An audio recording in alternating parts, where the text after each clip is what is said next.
You are listening to the Beaverton, North America's trusted source of news. This week on the Beaverton, King Charles will deliver the throne speech in Ottawa.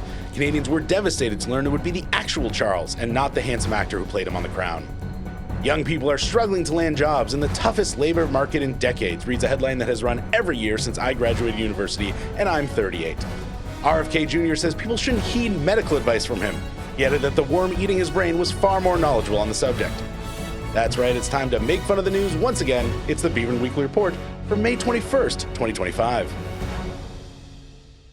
Welcome to the show, everyone. So glad you are tuning in. My name is Luke Gornfield, and I am back from vacation. If you're wondering how it went, I had a horrible stomach flu that caused me to throw up so violently I threw my back out. Then the Leafs lost Game 7 in truly humiliating fashion, so I can finally empathize with how conservatives felt on election night. Thank you so much for tuning in. Thank you, by the way, for Ian for hosting 2 episodes and strongly suggesting that I was Jennifer Garner in a red wig out having adventures in Europe. Far cooler than what I was actually doing, which was throwing up into a toilet in Cyprus. Joining me, there was that one episode. Yeah, there was that episode. Yeah, it's in the Little Watch third season. Yeah. It's a bottle episode. Just throwing up. It was weird. Yeah, you know what? Cyprus. It's an interesting choice. Yeah, in Cyprus. They just kept handing to real Cyprus weirdly, right outside the window. They took a full-on flight to Cyprus, paid for the whole crew. I mean, that's basically what I feel like I did, is I took a full flight to Cyprus to throw up in Cyprus and then come back. So, honestly, what's the difference other than a few cameramen and some key grips? I mean, I'm pretty sure puke is on their flag, right? Stay down, Cyprus. Take it easy, Cyprus. You haven't had it too hard being colonized by the British and then invaded by the Turks. I like that you are both so educated that you know what the Cyprus flag looks like. Oh, no, I'm joking. Oh, okay. Do you know? Look anything like that. No, God, no. I was like, I would say something, but I'm ignorant. Here's how little I knew about Cyprus. I knew that it was divided between Greece and Turkey. I did not know that it was colonized by the British until so recently that they still drive on the left side of the road. So I fully walked out of the airport and nearly got smoked by a taxi looking the wrong way. Amazing. Because unlike in London, they don't have those look left signs on the sidewalk for the dumb North American They're tourists. like, if you die, you die. It's your fault. It's Cyprus, baby. You're going to get sick. That's their slogan. It's Cyprus, baby. Yeah, exactly. It's a great slogan. It's not bad. It's Canada, baby. Let's make it happen. Yeah. I mean, there's no one stopping us. I don't think there's any country that's using it's X, baby. It's Costa Rica, baby. Well, we got to get ahead of the States. Sri Lanka, baby. That's only a matter of time. You never know. Well, as you've already heard from their wonderful voices, but I will introduce them nonetheless. Joining me this week on our episode are 2 of our regular panelists, both of whom, if you didn't know, are staunch Alberta separatists, Nile Seguin and Clare Blackwood. Welcome to the show. God, I want us to be the 51st state. I dream of it every night. I wasn't planning on getting this, but just quick aside before we get into our real top story. Do you think Danielle Smith is fooling anyone with this? I'm not really for separatism, but I'm just going to do everything I can to lead the people down the path of separatism. I don't know. I have no idea. Like, it's like a sort of like a Trump light. Like a diet version of Trump, right? Where you're like, do you know what you're doing? But somehow even sulkier. Yeah, she is more annoyed than him. She's just so annoyed perpetually. Yeah. Yeah, definitely. But I feel like that's because Trump's always like, I won. No matter what, he won. Yeah. She's got to work on that. Yeah. I don't even think it's light Trump. I think she's full Trump. She's just like Timu Trump. She's just like the knockoff version. I think that's what they called Poilievre, actually. Oh, did they really? There you go. Timu Trump. Amazing. Well, speaking of, let's turn to our actual top story, which is it has been long enough since the election that we are getting a bunch of conservatives searching their souls. Where do conservatives go from here? How do conservatives finally win? Articles coming out. So in other words, the conservatives are through the media trying to figure out how they finally win a goddamn election after what will likely be about 14 years out of power. None of us here are ever going to have any political power, I don't think. But if we were in charge of the Conservative Party, or if you were in charge of the Conservative Party, I should say, what changes would you... Okay. Actually, I should get back to work. Yeah, you fucked up so bad. They hate that I do this. Yeah. They're really upset. Jenny Byrne and Pierre Poilievre have so many emails just being like, Nile didn't show up again? Whereas Andrew Shears is sitting here being like, nobody invites me on podcasts. You know what? If Andrew Scheer wants to come on this podcast, drink a gallon of milk, and make fun of some stuff to the best he can, he's welcome to. It won't go well for him, obviously. But it's BYOM. Bring your own milk. Exactly. We can't. Yeah, we don't have that budget. No. No, Claire will veto this. Yeah. Oh no, we're not giving him milk. I'm here for Andrew Scheer being here. I'm going to sit there with a beer and kind of like hover over him uncomfortably, like that ad that he did. Oh yeah. Actually, what? I'm going to walk that back. I will give him milk. Right it from the bag. Just Oh, like squirt come on. it from across the table. Open wide, buddy. But guys, I'll miss on like purpose. you're like milking a cow and feeding the cat kind of thing. 1,000%. You won't need to miss on purpose. You're describing shooting milk from a plastic bag across the table. You're gonna miss. No, you're gonna hit me. You're gonna hit you. Challenge accepted. Let's pause. Where's a grocery store? We're gonna do this. I'll pick a cigarette. Where's a grocery store? Where's Andrew Scheer? You gotta get him first. No, I could do it with us. No, I'm not being your milk dummy. Okay, it's on the Patreon. That's the episode. I'm not being top your tier milk dummy, Luke Gordon Field. The Patreon is now you shooting milk from a bag at us. This got X-rated so fast. I was gonna say that's somebody's fetish. Oh, that's a lot of people's fetish, and we don't need to cater to them. We can uptick the income though. Yeah, we would. Because a little special OnlyFans. All right. Yeah, What okay. were we talking about? We were talking about if we were in charge of the Conservative Party, what changes would we make in order to make them more electable? I think you'd need to like have them do press conferences with baby animals at this point. Ooh, that's not bad. That's the old Nixon trick, right? When he brought out the dog and was like, I spent all that money on this puppy. Don't look in my scandals. Because, like, I might not agree with them, but would I watch a press conference of, like, Andrew Scheer covered in kittens? Yes, That's I not would. bad. Red pandas? Yeah. Red pandas. That Just can't fuck would around. This is an convince election. me It's the to fate of the watch country. Poilievre. And normally that makes me want to barf. Just a red panda, just like in his hands. Listen, I'm going to destroy everything you love. And you're like, oh, and then it becomes like a what is it, like a Pavlovian response where every time he talks about destroying the country, you're like, oh, It's so cute. it's not a bad idea, Claire. It's really you. fucking sinister. Thank you. Oh, it's genuinely a good idea. I mean, obviously everyone would see through it in 2 seconds, but we'd still fucking watch. Yes. But it would just be enough, I think. I think it would just be enough to sort of move the moderates. Sure. Yeah. Because they would have The moderates and the red panda lovers, who are all moderates. Yeah. We know that. There you go. That's all you need.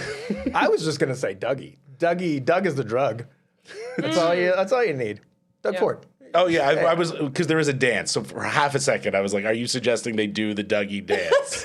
And I was like, "I don't think that'll work, but I would like to hear your explanation of Everyone why take a quick that sec. internet trend from 5 years ago should be a thing they do." So while we're discussing on a political Oh, I'm sorry. podcast, Were you threatening to shoot milk at me 5 seconds ago, and you're saying you're above making a Dougie-based dance joke? I dropped the word Doug, and you're out of either You Doug said Ford Dougie. or You said Dougie. Dougie. You didn't say Doug. You said Christ, Dougie. guys, fine. You know what? Let's get the milk. All right. Get the milk is the new get the cane. My real initial thought for this, because I was trying to answer my own question, was like, what would I do? And was like, okay, well, you know what? You need to, like, Poilievre's going to stay in charge, obviously, but you need to lower his profile to the extent possible and increase the viability of some of their more likable MPs. And then I spent 20 minutes trying to think of a single likable conservative MP. Correct. And I was like, okay, so step 1, get likable MPs somehow. Step 2, elevate them. Or just elect a red panda. Yes, Do that there just you like go. in a safe Yes. seat. I was gonna say, like, my real answer. I think it's just like you have to prove that you give a shit about people who aren't straight white people, middle class and richer.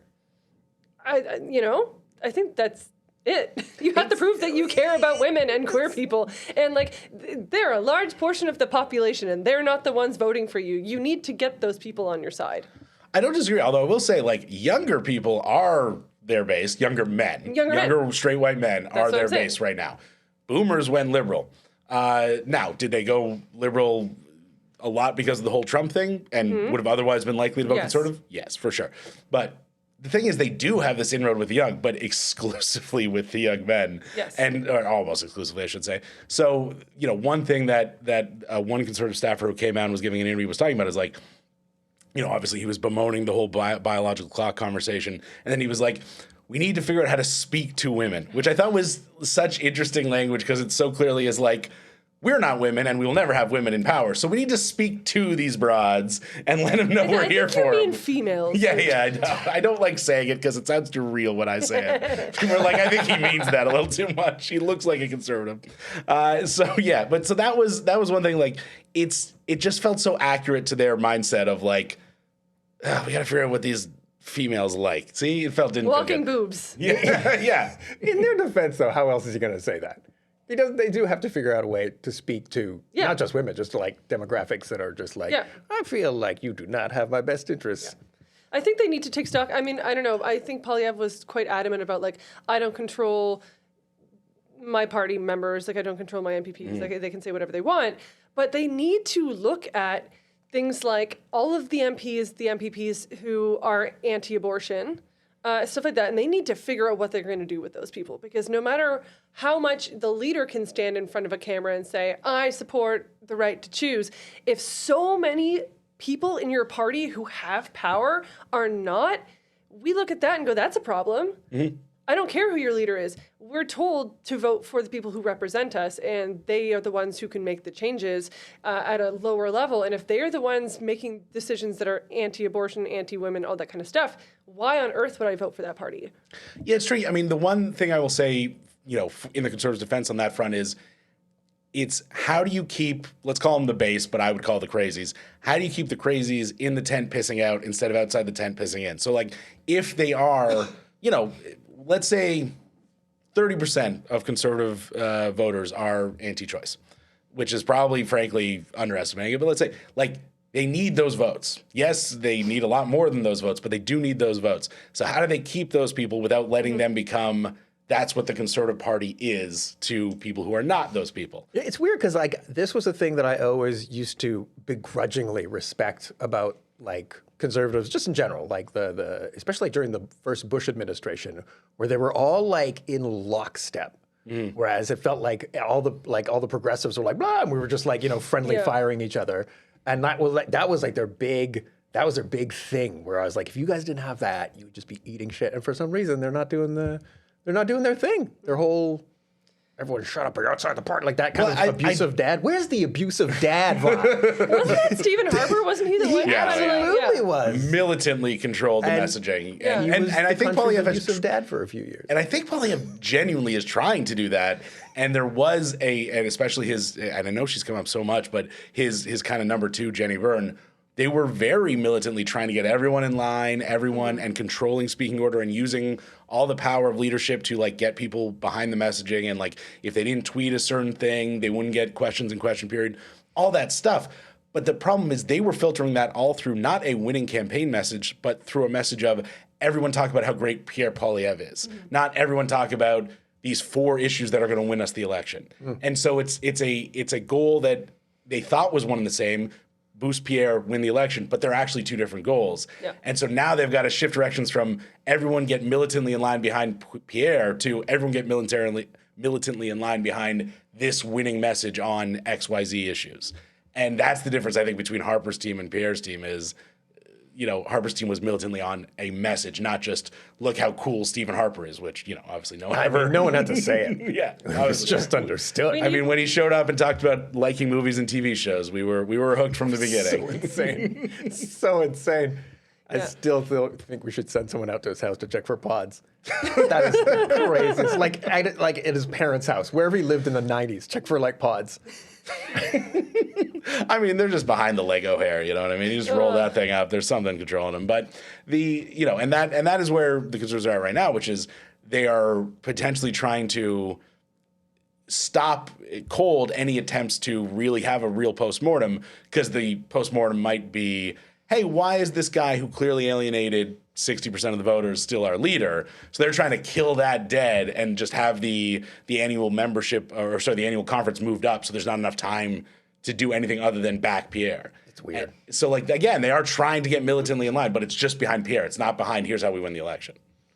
I mean, I'll take it. I'm not complaining. Well done. Yeah. Thumbs up, guys. Like they're onward and upward. Yeah, because they were supposed to be in like the spring of next year, I think, and now they're saying October. Yeah, they want to move it forward, so there's not enough time to get anyone else really mounting a challenge to him. Proving that the longer you spend with Pierre, the worse he is. Yeah. I mean, my only other idea for them is just Pierre dyes his hair platinum blonde like it's the 90s and never addresses it, and we all just move forward and see if that does it. Because that's my only other idea, is just come out with a hard, bold new look, never address it, ignore all questions on it, and just look like it's 1998 and you're in B44. Reference to last week. Yeah, I was going to say. No, now the song's back in my head. You sociopath. I'm shocked it ever left and a little disgusted. I'm sorry. It's the anthem of the show. I forget if you talked about how that song, as obviously sexual as it was, had the coolest, chillest music video, which was just like them playing basketball and a little kid running around taking photos on one of those like toy photo things. Yeah, as they're just like singing about extra singing disturbing. about 69. And, Yep. or maybe it was more of a before than after thing as opposed to a mutual. Doesn't matter. No, let's go into this. We can't. let's break this down. It's about time. We have them on the program. They're going to be on with Andrew Scheer. Well, they have questions. I'll bring the milk. They have questions? No, they I was have hoping questions they that had need to be answers. answered. But thanks for the heads up. I'm going to have to get a few bags extra. Just for that. I have a feeling that they would be weirdly into that, though. Yes. Because they wrote a sexual song 25 years ago, they'd be really into getting sprayed If you squirt milk on me, for I'll squirt Patreon. milk on you. I take a bag out and they're like, finally. I don't know why they're 65 now. 80 years old. Hey, man, the 90s and early aughts were hard. They were hard times. The ghost of William Lyon Mackenzie King was alive when they wrote that song. Yeah. I think the frosting just like goes into your skin and drains your Self-tanner. life force. The self-tanner. It's reverse Dorian Gray. Exactly. Yeah. Well, moving right along to an even grimmer topic, and which is that the situation in Gaza and the Middle East is coming, after 18 months, it's only gotten worse and worse, and it's gotten worse again. Just the other day, Canada released a joint statement with the UK and France saying Israel must halt its military incursion in Gaza and allow aid in. Otherwise, they will take concrete action. That's all the statement said. Now, the UK has come out since then and suspended negotiating a trade agreement with Israel, which is a great way to find out they were still negotiating a trade agreement with Israel before all this. And also announced some form of sanctions on West Bank settlements, which is I'm obviously in favor of, but doesn't actually address the situation in Gaza, which is a different place than the West Bank. But given Canada's history of saying little and doing even less as the war has waged for the last 18 months, any thoughts what concrete actions Canada might take on this matter? I think if we just really glare at Netanyahu when we're shaking hands with him at press conferences, he'll feel bad. Yeah. He'll feel bad. And then if we just say, we just stand and we say two-state solution hard enough in front of a mirror staring at ourselves in the face, I think it'll happen. I think it'll just manifest itself. You know what I noticed? They don't even say two-state solution anymore. They say pathway to a two-state solution. That's how watered down it's gotten. We can't even say two-state solution, which Israel has made very clear they will never do unless something dramatically changes in their government. We can't even say two-state solution, which was obviously bullshit anyways. Yes. We have to say pathway to a two-state solution. We're watering down the watered down. It's insane. Yeah, this is, I guess it's nice. The what is nice, but also the issue is, of course, the how and also the who, because this is awkward as fuck, right? Canada, really? We're gonna go off on genocide while standing on land that we stole for Israel's gonna be like, oh, I should stop the genocide. What are bad things gonna happen to me? Well, no, not really. Actually, we kept the land. It's pretty sweet. We have to do a bullshit land acknowledgement that we came up with ourselves before theaters. But aside from that, you don't do it. You don't do it. Well, don't worry. The UK and France is also with us. They've never done nothing to nobody. I was like, there's two nations maybe that have more blood on their hands. I'm like, oh my God, this is like if fucking Diddy and Weinstein were doing a women's march. It's so insane to me. And I'm like, I'm so conflicted because on the one hand, I'm like, this is good, but the who, I'm like, is there no one else? Maybe, but there is literally name a country who has power to have some effect over Israel who doesn't have an absurd amount of blood on their hands. They don't exist. Yeah. We want to say Germany. You said Germany. No. No. But it's true. If you look at I think it was the countries of the UN, I think who voted to make Palestine a state or something like that. I may be mixing up, but Canada and the U.S. were the people who said no, and I think Canada abstained. U.S. said no. Yeah, But yes, yeah. And I think Australia or something like that. Yeah, probably some also- bullshit. Yeah. Yeah, didn't we also have an issue, like Canada, U.S., and Australia? Didn't we also have an issue with, like, either, I think we're signatories for the UN Genocide Convention. Oh, yeah. But, like, we had issues because one of the things is the forcible removal of children, which was like, we're like, didn't we have like an issue with that? Oh, Like, 100%. Yeah. okay. Canada is very proud of the fact that we have written so much of international human rights law, and we wrote it at a time when the residential schools in the middle of it. Crisis was raging. So crisis sounds like it was not man-made. The residential schools catastrophe that Canada did, not that happened to us, was happening. So yeah, we are hypocrites through the moon, and I completely agree with that point. And it feels ridiculous for Canada to take any kind of stance on this. But at I mean, the same any point in time, the store, right? At the same time, the UN a representative of the UN came out today and said that 14,000 babies might die in the next 48 hours if it's not allowed in. So whoever needs to do anything and say anything and be the biggest hypocrite in the world, anything that gets the job done, which don't get me wrong, I don't think this strongly worded statement as it's being described will get the job done. But at the same time, like, I just think no one has clean hands for sure, but also like, you know, the situation is here and now. And at a certain point, we can all acknowledge our hypocrisy on this, but at a certain point, like, someone needs to actually do something, or else we're just going to watch live stream genocide to the extent we're not already. I think that's what makes me so mad about this whole thing is just like the strongly worded statement of it all. And I was reading the letter that they wrote, and it's just all just like, we will, if you guys don't stop. If you guys don't stop the thing that you've been doing for 18 months or for decades, we're going to do something. Don't make dad mad. And it was just like, when? What is the line? Because he kept saying, like, the letter kept saying, like, doing this risks breaching international humanitarian laws. And I'm like, I'm pretty sure. Like, what is the line for that? I do believe, wasn't there a ruling from the International Court? Like, we're That it's past a The International genocide. Court of Yeah. Justice Last has year. declared it a genocide. Yeah. The ICC has issued arrest warrants for Netanyahu and the former defense minister of Israel, Ben Gallant. So, like, if that's their bar, like, what would make it a breach of international humanitarian law? That's what I would like to ask. I think if Israel says it is. Yeah. I think that might be the standard. If Israel says they've breached international human rights law, Canada might agree with them. Otherwise, they're just going to say they might do it. So, okay, this is I'm going to showcase my amazing ignorance, but what are we looking for? Like, we're definitely looking for Aid something. trucks to be allowed in right now. That's the big thing. Because But Israel like, is not just that. Do we That's- want like UN troops? What's our Well, we what's can our talk about. end? What Well, do we want? are we Canada in this scenario? You're talking to me. What do I want? The guy who's What do we sitting across want from you. Canada and these nations? Like if we were like we put on some Mission Impossible Mark Carney masks and then we just fucking lock them in a trunk and then we're on the Well, if only podium. we were some kind of nation of peacekeepers. So then that's what we're saying. We're I saying, mean, like, just, if you're saying long term, there needs to Right. be some kind of international body here, because the idea that Israel is going to police itself is obviously not going to work. Okay. So I like and do I have a plan for this? No, absolutely not. But if you're saying what needs to happen to secure peace in the region, like dream scenario long term, it's back to 67 borders, which is already incredibly unfair to the Palestinians, don't get me wrong, but let's say for the interest of peace, it's back to 67 borders and some kind of international body in there to stop Israel just doing whatever the fuck it wants. That's the only way I could conceivably recognizing see. it as a state. Well, obviously and, that's like, sure. This is in a scenario where there's a Right. two-state solution along 67 borders, and there's some kind of UN body in there peacekeeping. The immediate thing that needs to happen is Israel needs to stop starving the population in Gaza, which they're currently and get doing. their soldiers out, essentially.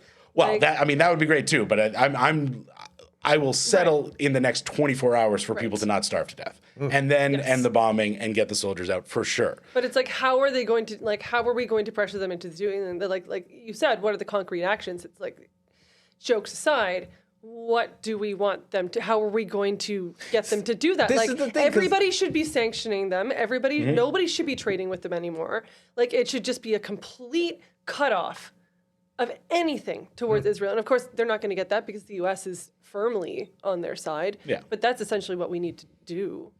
Yeah, no, I mean, say it's, from my it's, point of very, very No. This is obviously a very grim subject. I'm not. as anyone listening to this will know, we're obviously not experts. We're just people who have a certain amount of knowledge. I think they know I'm not an expert. We have a certain amount of knowledge, and like everyone else, we have been, or I have been glued to my phone watching this unfold for 18 months and am horrified by it. And, just full disclosure, nothing in my life has radicalized me the way the last 18 months and what's been happening have happened. I'm like a 19-year-old who read the Communist Manifesto for the first time, and I'm like, oh, the bourgeoisie are bad. Shit. And maybe the media aren't telling the truth about what's happening in Israel. Luke is a guy who destroyed, and I destroyed democracy. And nothing's radicalized him as much as this. So I'm very optimistic now. I think you're going to handle this. One point of defense of my former self: the argument against proportional representation is that it leads to extremist government, and you know what has a lot of proportional representation? Israel. Anyways, one argument in favor of my former self. And proportional representation, is that in the States as well? No. Oh, okay. All right. Yeah. But yeah, okay, fine. So I lose, but I still won 1 point. It's 1 to 100. It's so close. Yeah. It's too close to call. But obviously we can, this is a comedy podcast. We're not going to, talk too much on the grim stuff. It is horrifying.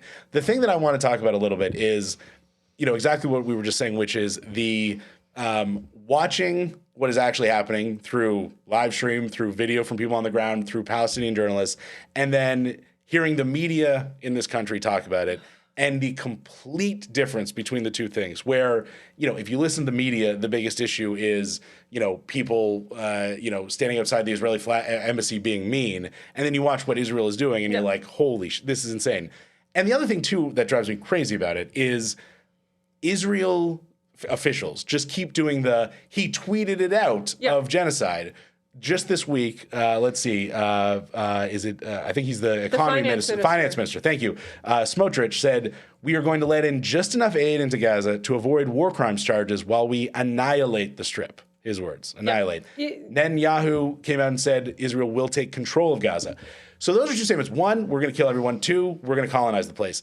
If you had just said anytime in the last few months, Israel is trying to kill everyone in Gaza, Israel is trying to colonize Gaza, and you said that at, say, a Palestinian rally, the media would treat you like you're wearing a full Hamas outfit waving the Hamas flag. Like, the extent that... Probably covered in, swastikas. Yeah, the extent that the media treats people who just repeat what Israeli officials say as if it's what Israel's going to do, when it's what Israel's going to do, as the most virulent Hamas supporters is insane in this country. And that sounds like something Hamas would say, Luke. Yeah, it does.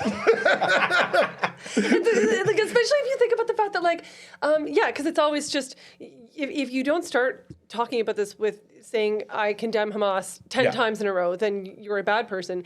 And even if, Hamas was elected in 2006, that was 19 years ago. Half of the population of Gaza is 20 and under. And so it's just none of these people voted for Hamas. That sounds like Hamas talk. Oh, damn it. Hamas is using that? No one voted for us. Wait, what? Wait, I've lost my train of thought. Who am I condemning? Asking a representative of Hamas to condemn Hamas. Yeah. Do you condemn Hamas? I mean... No. But the fact that they can just go out and tweet out we're gonna let them have a few crumbs so you little bitches don't accuse us of war crimes. That's basically what he said. That's exactly what he said. And if you had just said that's what they're doing, you're virulently anti-Semitic, pro-Hamas, et cetera, et cetera. And don't get me wrong, there has been a huge outbreak of anti-Semitism in this country since October 7th. It's appalling. We condemn it in no uncertain terms, to use the political jargon of the day. We do really condemn it. It's appalling. And there are people using this to just attack Jewish people who have nothing to do with what's going on. That's disgusting. The fact that the media's focus has been 90% on that and not the children dying is insane to me. But what are you going to do other than go on a podcast and rant about it like I'm currently doing? They're all so scared. They're all so scared in either scared or controlled by the government or both. Wasn't that article about a CBC producer quitting because they wouldn't let her have Palestinian people on air with her, and they just shut down talk about it. Yeah, it's cowardice. 100%, and it's one of those things that I will never, for all the like how the right wing is like, oh, the mainstream media in this country, but like I will genuinely never trust the media again over this because it's such an eye-opening. And I know there's so many people listening to this who are probably like, it took you to now, you privileged piece of shit, to like realize that Palestinians have it bad and the media doesn't cover Israel-Palestine fairly. And it's like, embarrassingly, sort of, yeah, it did. Not that I thought every word out of Israel's mouth before October 7th was accurate, but I clearly had no idea the extent to which the media will just parrot the Israeli narrative, and to the extent that they will say it even as we are staring at images of what Israel is actually doing, and we are watching in real time what Israel is actually doing. It's mind-boggling to me. And, you know, I wish I had a funny summation on it or something to remind people that we're here for jokes. But, you know, the only thing I can say is, like, I just, you know, we haven't covered this topic enough, and that's on me because I didn't have anything funny to say about it. But, you know, and it's such a controversial, not complicated in my opinion, but certainly controversial. And it's just one of those things that I just, you know, I feel this combination of rage and complete, you know, it's like a rage so burning that it leaves me completely without energy to actually do anything. And that's pathetic on my part, but it has how I've been for the last 18 months. And it's so, you know, hopefully this time next week, there's some form of, obviously I'm not suggesting there's going to be a peace process in place, but, you know, if we just keep reading about the aid trucks not being allowed through and the consequences of that, it's just so horrifying. So, you know, whatever can be done about that, I hope is done. And if a strongly worded letter has any impact, then why not, even coming from a hypocritical piece of shit nation like Canada for what we've done. Like, that's how we got Hitler, right? We just tweeted, like, please stop at him Yeah, we a couple tweeted times. In the Sudan land, we were like, chill, dudes, chill. Please, Go on please Insta. Stop. Please. We might do something. We might do something if you keep doing what you're doing. Maybe. Just going back to what you said, though, I can't remember what the phrasing was. Something about, like, it gets you to a point where you don't want to do anything, and that's pathetic. Well, let's all pump the brakes here, because that's basically what news does, right? 100%. That's what they want. I mean, I don't even know. I'm always Hanlon's razor. I'm always like, never assume evil when stupidity will suffice as an action. They just want ad revenue. They don't give a fuck. So they will tell you the stuff that will trigger your flight or fight. So we're locked into this dreaded thing, and we just keep watching it over and over again, and then there's not a fucking thing we can do about it. Like, I donate to a few organizations when I can, but that's it. That's the extent. I'm not going to, like, radicalize my 43 followers on TikTok and then we're just breaking news. Nile's taking the strip. Like, that's not happening, right? Like, I do think there's a difference, because I don't disagree, but I also think you would get just as many clicks calling out Israel for what it's actually doing than being like, well, we don't know. Like, a bunch of Palestinians died, but we can't say who it was. Like, I think if you came out and said it, yeah, that's true. That's true. you would get just as much attention. It'll just be angry, negative attention from people who you might want to get more clicks from. It's I don't know. Yeah. That's My theory, the media is completely under the control of big passive voice. God, and yes. passive voice is just influencing them and funding them and just making all that money from them never actually saying who does a thing. And passive voice is just it's the shadow behind the scenes controlling everything is big passive voice. Like, that's my theory. Once the government's doing this, come out and once they start using the word cleanse more than once in one statement, I'm just like, we're done. That's done. Yeah. You can't, that word is. You cannot ignore that. It's somewhat ironic that it's one of the dirtiest words now. It's just like, Agreed. you cannot clean cleanse. No. As soon as you use cleanse, you're like, ugh, that stain's not coming out, buddy. Never. Yeah. Well, that was what was so mind-blowing about the Settlers documentary, which is, again, in the West Bank, not in Gaza, but that Louis Theroux did. And everyone was like, oh, my God. And literally all he did was just ask the most basic questions and hold a microphone and record what people said. He didn't challenge them. He didn't do this crazy investigative reporting. He just got interviews with very prominent settlers in the Israeli community, asked them what their goals were, and recorded it. And people were like, oh my God. And it's like, yeah, I mean, they're not hiding their goals here. The Israeli officials, and again, I know obviously there are people in Israel who are very opposed to this, but I'm talking about the Israeli government specifically and the settlers specifically, who are very open about their goals here. And the media treats you taking them at face value as if you have completely drunk the, left-wing Hamas Kool-Aid. And it's just insane to me. But there's only, there's only so much time I can spend just bemoaning it without people just being like, you've said the same point 8 times, wrap it up. So I suggest we move on and just pray that this time next week, there's some positive news coming out of that region and people were saved who are in grave peril right now. Before we move on, I just wanted to ask the listeners, if you get a chance, feel free to, use your podcast app of choice, hop on, leave 5 stars, leave a review. Feel free to tell a friend about this. It really helps us out, helps us move up the charts. At one point, I think we were coming up in 10th on the comedy charts at one point, which was amazing. We're coming for you, Joe Rogan and Amy Poehler, but one more angrily than the other.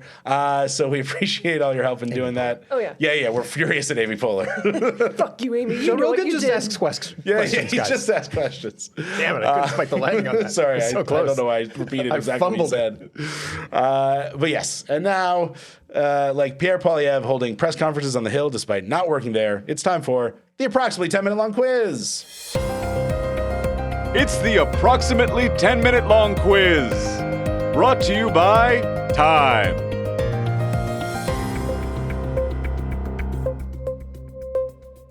Every week I ask our panel to play an approximately 10-minute long quiz where I put their knowledge of some lesser-known news stories to the test.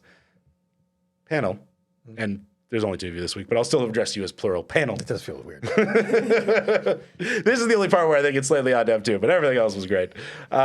In 2022, Doug Ford promised to build 1.5 million new homes in Ontario by 2031.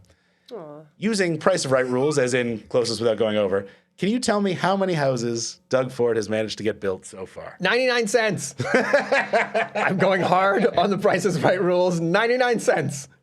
I mean, I'm going to say he destroyed all of the animal homes in Raising Ontario Place, so I think the tally is probably at minus 500. I did not factor in animal homes, but I like where your head's at. Do you have a serious guess? I'm going to say... There have been homes built, I will say. It's not a right. The answer, Okay, I'm not, yeah, it's not a let's- trick I'm question. gonna say- It's not let's play 0. the I'm game. going to say 388,000. Okay, wait, what was the goal? The goal was 1.5 million, but by 2031, so we're almost halfway there. 1.5 million? Yeah, new homes.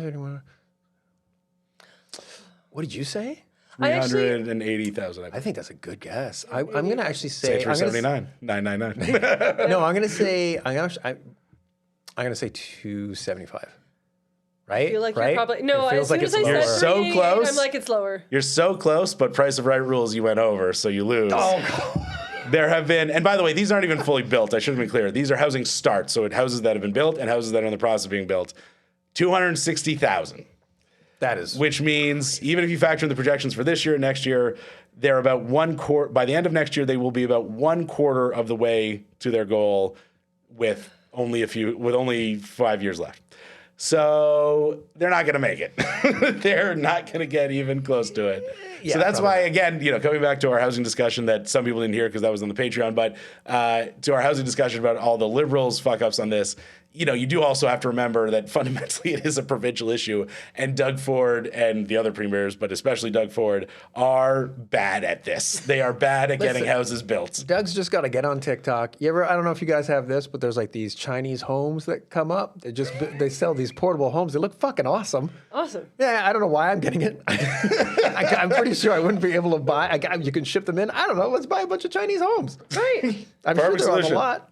Perfect solution to me. I do know what you're talking about. And Amazon does it too. Those console homes that just fold out. Yeah, I mean, you still need to put them somewhere, so you would still need some land. Land, I agree. Damn it. I mean, Canada famously no land. There's nothing.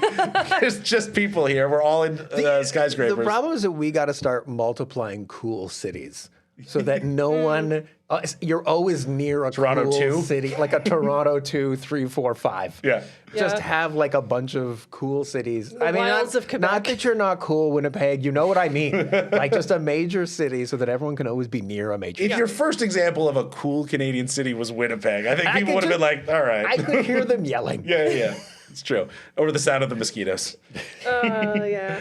Next question. The United States under President Trump has been pretty famously inhospitable to immigration. Dear God. But there may be hope yet. No. Through what format that Donald Trump is very familiar with will applicants soon be able to use to qualify for American citizenship? I hate that I know this, so my joke answer is they're going to order it in a McDonald's drive-thru. Ooh, very good use of the format Donald Trump is familiar with. Nice. Very good. Listen, I don't even have a joke answer. I also know the answer to this, and this is, listen, I'm an optimist, but this one rattled my knees a little. Like, you know, when you're in a, when someone's in a fight, like, and the guy's like, oh, he's hurt. Like, he's just that one. Oh, I hated this so much. It combines the two things I hate the most in the world. I like that you guys are too polite to. Well, we both know the right answer, so we won't say it because I want to give the other person like it's a first come first serve. Someone say the answer. You take the point. Take the point. Okay, fine. It combines the two things that I hate the most: xenophobia and reality TV. Reality TV. That is exactly correct. And there is a Canadian angle because this show is the brainchild of Paul Warsoff, a 49-year-old Canadian American who first thought of the idea during his own naturalization process in the United States, which I'm sure was exactly the same as a wealthy TV producer to like a person struggling to get to the country from El Salvador or something. Definitely the same. Rip that dude's passport right now. Right now. I mean, unfortunately, he's already got an American one. It's I don't care. the most dystopian shit I've ever heard. That's insane. And I truly don't. I don't know. It's going back to the like being numbs of stuff now. You know what I mean? There's very little that comes out of the States right now that makes me genuinely like, oh wow, they're actually saying that. And this was one of those just like, this is parody.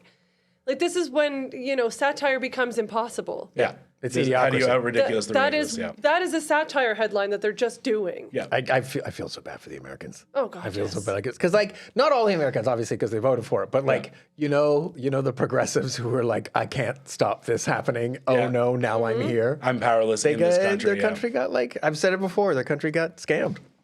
Yeah, I mean, you're not wrong. I will say this is one. The thing that was interesting to me about this is that he pitched it as this like high concept thing where like it's going to be they're going to learn history about the country. They're going to go visit NASA and like go visit like World War II memorials and learn about the amazing things America has done. It's now the Running Man. Well, exactly. Running Man? It's like it's so quickly going to turn into the Running Man. This torture porn insanity where this poor immigrant from Guatemala or something is going to be fucking like if you can pick a million avocados in 10 seconds, you'll get citizenship. It's Mr. Beast shit. It's like, exactly Mr. Beast shit. See, because like you can't do the Running Man because then whoever wins that and wins citizenship, I don't know if you want them in their country. Just an angry Schwarzenegger.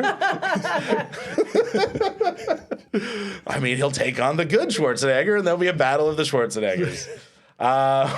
So point to Nile on that one.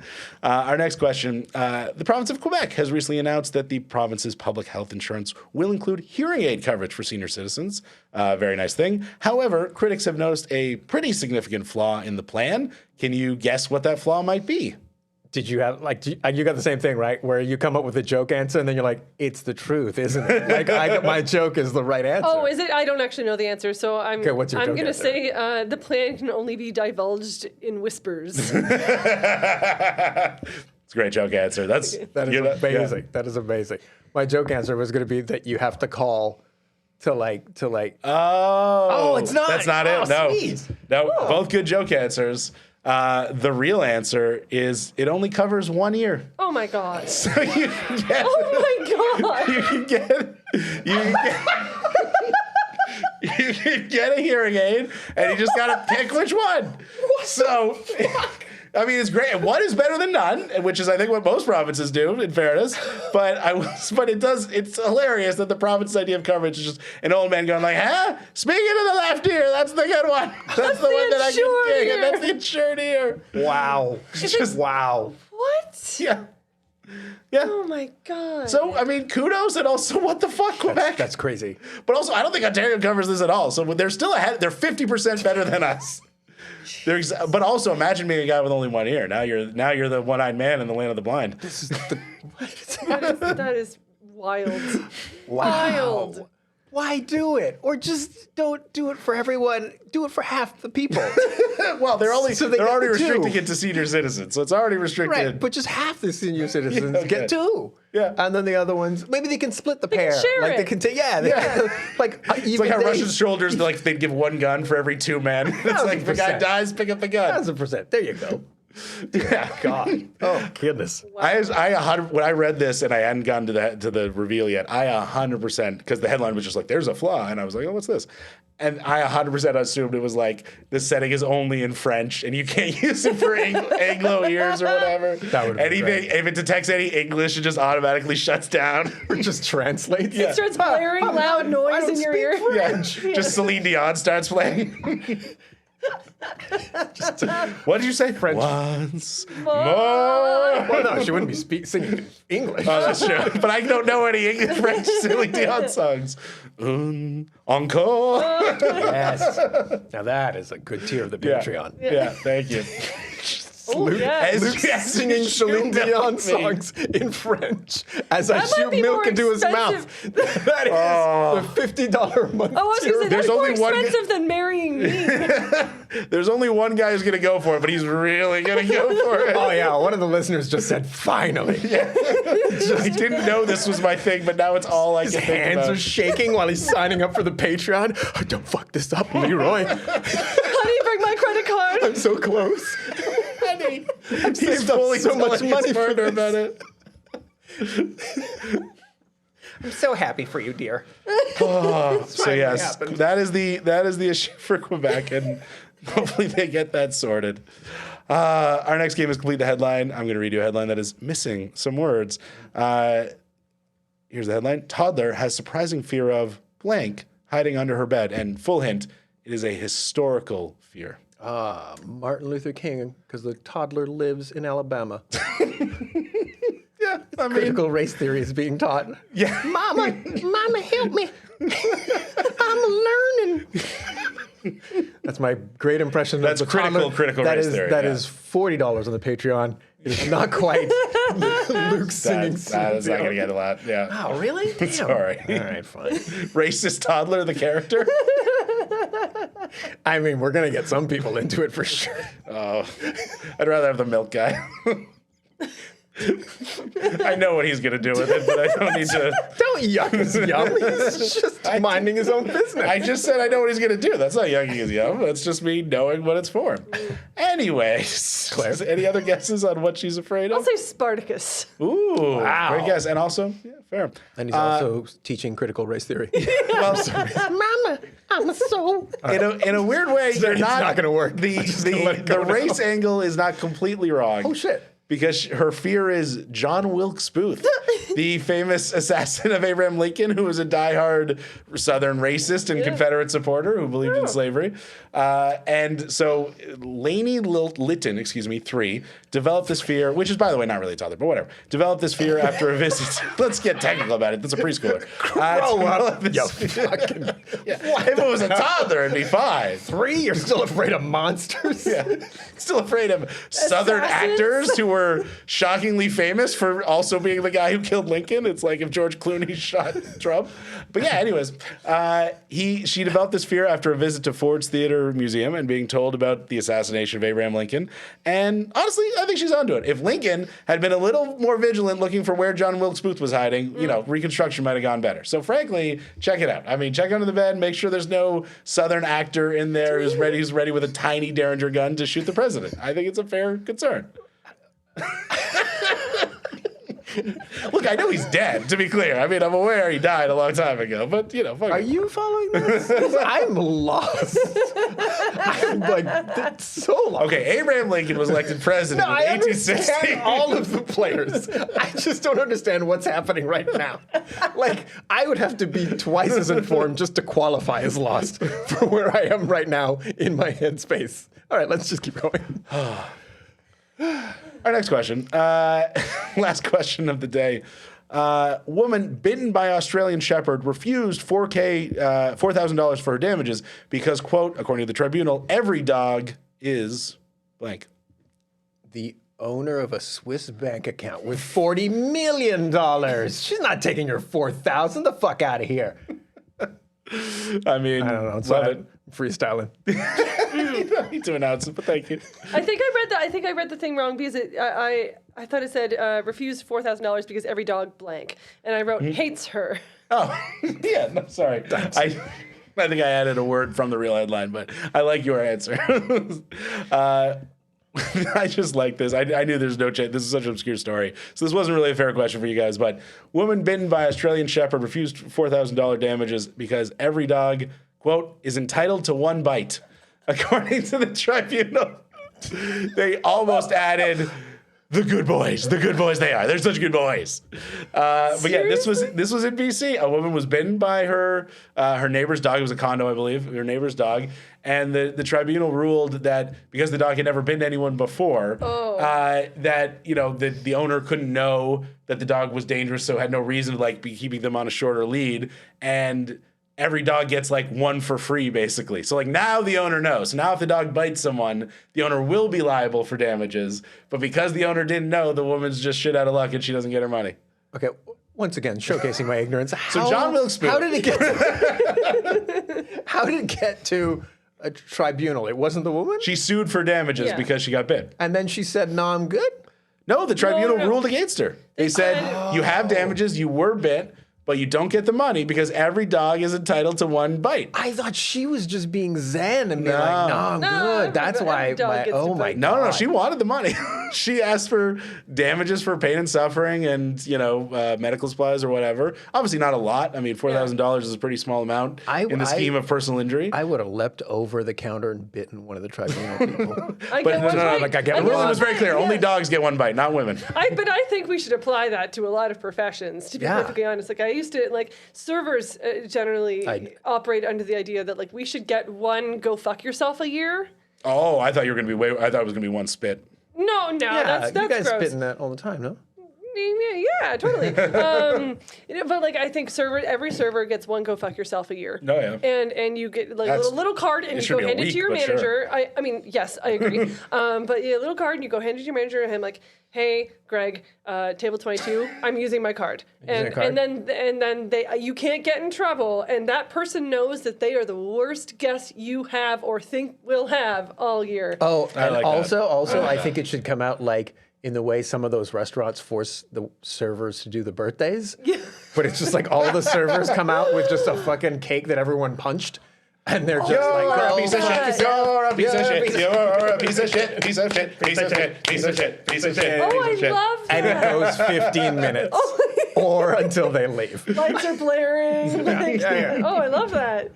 Oh, that's great. Well, that concludes our approximately 10-minute long quiz. And our winner, even though they both knew the exact answer, we're just too polite to say it, now Seguin! Yeah! Defending champ, you won last week too. Undefeated, I think, maybe. I don't think that's accurate. That's not true. No. I'm going to trumpet and say it is. Okay. I'm going to full on trumpet. You're like, yeah, I'm undefeated. Yeah, okay. Let the people know what you have going on. Oh, hey, yes, you can find me at my two podcasts, Comedians and Dungeons Getting Dragons. This is a super fun Dungeons & Dragons podcast. I play with some hilarious comedians. And Total Annihilation, which is, and I know, given what we've just spent so much time talking about, this is going to sound insane, but it is a good news podcast wherein I show the receipts to prove that the world is not actually burning. Love it. Clare Blackwood. That always makes me happy. Yes, you can find me on Blue Sky at Clare Blackwood and on Twitter. No, not on Twitter. God, fuck Twitter. It doesn't exist. Run by Nazis. And on YouTube at It's Clare Blackwood. Wonderful. Well, thank you both so much for being here. Thank you to everyone for listening. My name is Luke Field. You can follow the Beaverton on all your social media. Feel free to share our clips. We put out clips from every episode. So even if you already listened to the audio, feel free to check out the video and see what our lovely faces look like as we bemoan the state of the world. Thank you very much for listening. Have a wonderful week. Talk to you next time. The Beaverton Weekly Report is produced by Andrew Rivamy in partnership with the From Superheroes Network. Visit FromSuperheroes.com to hear more great podcasts like this.